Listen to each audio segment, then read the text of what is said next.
Attention all news media. Next time you have something like a fire or something else that happens in this neighborhood, try and get it right. You feel helpless, and at the same time, you just know you have to do something. You can't not do anything. They're collecting clothing items, toiletries, blankets, and any other essentials to help people start to get back on their feet. We just started literally throwing clothes over the fence on her yard and, spreading the word of mouth on our street. Residents say support like this means the world in a time of uncertainty. Losing everything in one whop is... my son doesn't even have shoes, but my church, like I said, helped us out. So, like, he left the apartment with flip-flops on, so it's kind of scary, but we know we have backing, and, we're blessed.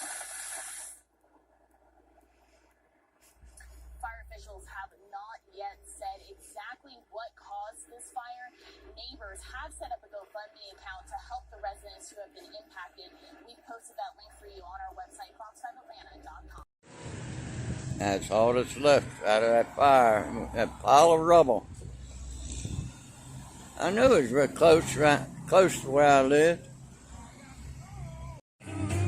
And I gotta go home and change the tires. I got a flat. Picked up a roofing nail just like I thought. Damn. Oh well, I got my tire changed. As you can see, I got the flat in my hand. Friday morning, investigators found another victim less than a mile away. A 17-year-old boy shot dead. Shortly after, officers found Layla Silvernail's car about 9 miles away, submerged in a lake. And that's when investigators found a third victim inside the car, a 16-year-old girl who had also been shot.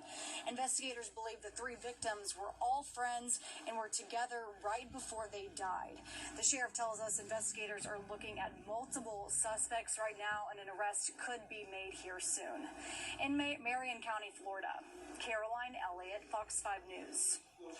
Risk of losing their Medicaid coverage. During the pandemic, states were prohibited from kicking people off the low-income health insurance program, but after a 3-year pause, those rules have been lifted. An additional about 20 million people gained coverage on Medicaid, through Medicaid, during the past 3 years. And we estimate that about 15 million people may lose coverage. The pandemic-era declaration ends on May 11th, but states can start the process now and have up to 14 months to remove people who don't qualify. But experts say the process could affect those who are still eligible too.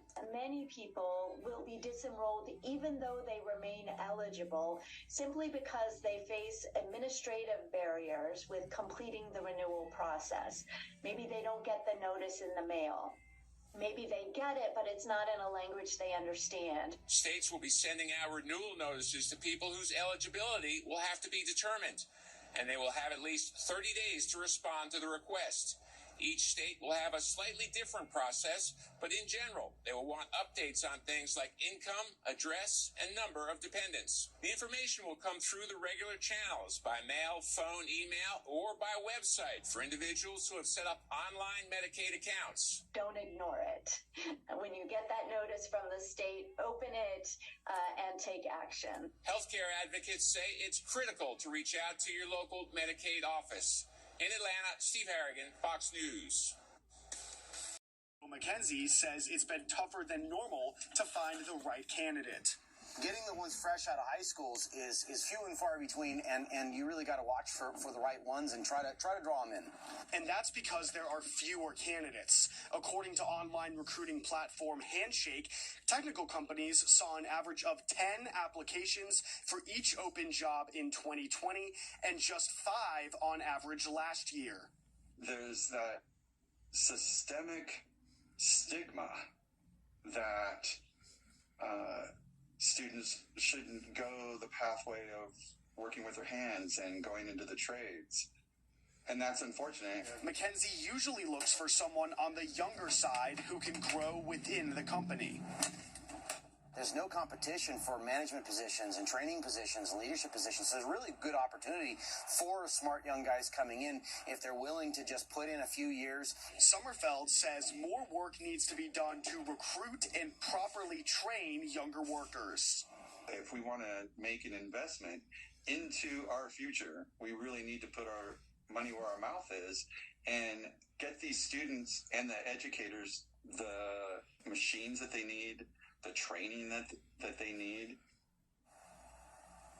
The Bureau of Labor Statistics predicts 1.7 million infrastructure workers will either retire or leave their job every year until 2031.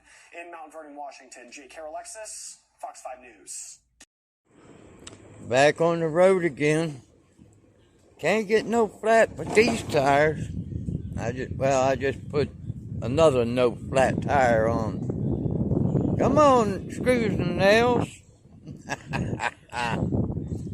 Can't get these